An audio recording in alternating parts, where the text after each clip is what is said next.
Have you felt that feeling with a team or a group of people where you know that you've got each other's back and you're all there to support each other? Building that kind of team trust and foundation is not automatic. It also is the key elements of a really high-performing quality team.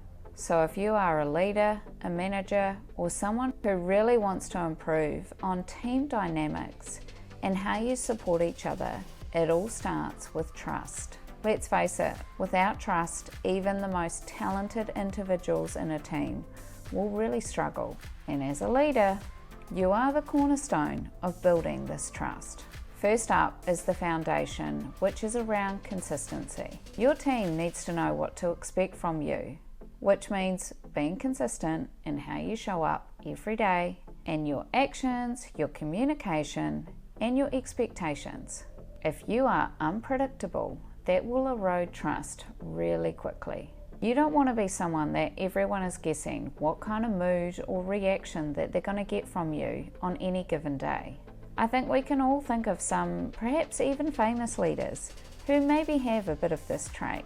And I know I have definitely experienced some unpredictable behaviour from previous managers in my career, which is uncomfortable.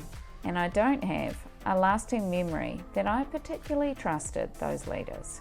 If you can't be someone who is relied on for that consistent check-in, follow through on promises, and a standard of behaviour, then you are not building a team foundation based on reliability and trust. Number 2, to build trust in your team is around open and honest communication. Transparency is your superpower. Don't hide information, even when it's tough. Share the good, the bad, and the ugly. Obviously, there are times where you can't actually share every single thing with your team, but you can just say that. Just say, I don't have all of the information at this point, or unfortunately I can't share everything with you, but please trust that I've got your best interests at heart and I will share more when I can. And then that way you're not hiding the information from them. You're just making it clear that you're doing everything you can to keep them updated with what they need to know. And most importantly, listen actively. I've linked a video on your screen about how to incorporate active listening into your leadership, but this is really quite an important leadership skill.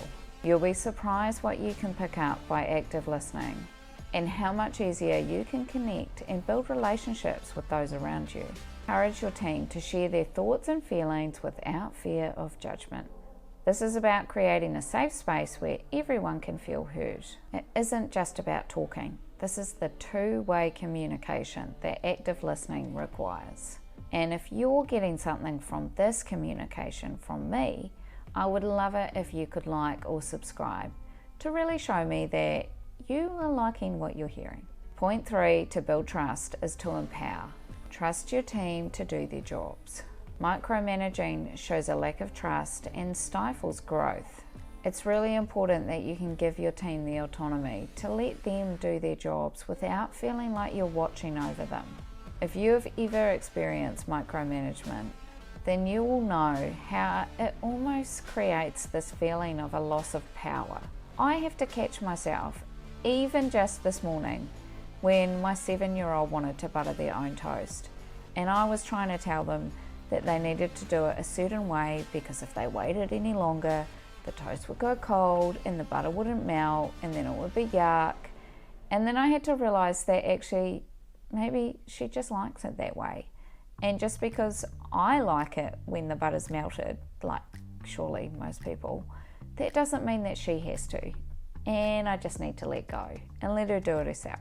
I think that I'm just giving her tips on how to make better toast, but she thinks that I'm a pain in the neck and I need to leave her alone. So while this might sound like a minor, silly example, in reality, if you're micromanaging your team, potentially they are thinking that you're a pain in the neck and you need to just leave them alone and trust them to do their jobs. Point 4 is to actually show your human side. And remember that your team are people, not just resources. Show that you care about their well-being, both professionally and personally. It's easy to get caught up in the priorities and what needs to be done each day, But everybody has a life outside of work, and you don't really know what's going on for people. Often any given person in your team could be dealing with death, sickness, relationship breakups, financial crisis.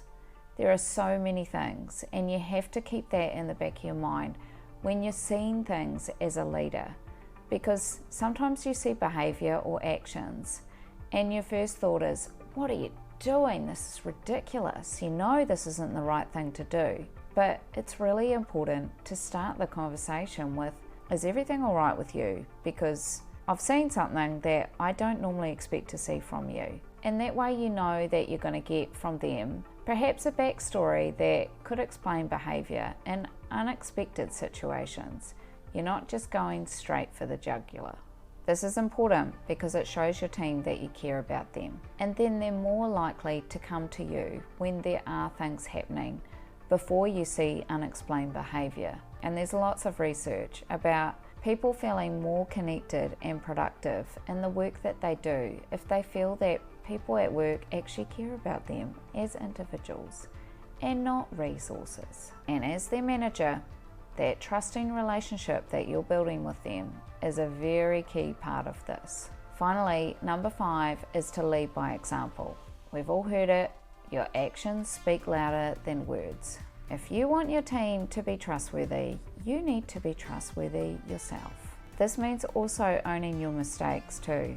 Don't pretend if you get it wrong. Face it and talk to it, so that the team know that you are honest and you are prepared to be accountable for things that are happening. Honesty is quite a key foundation of trust. Show integrity, work hard, treat others respectfully, so your team can see you setting the example. Because believe me, they are watching. And check out the video linked on your screen if you want to get really uncomfortable about the fact that others are watching you in your leadership role.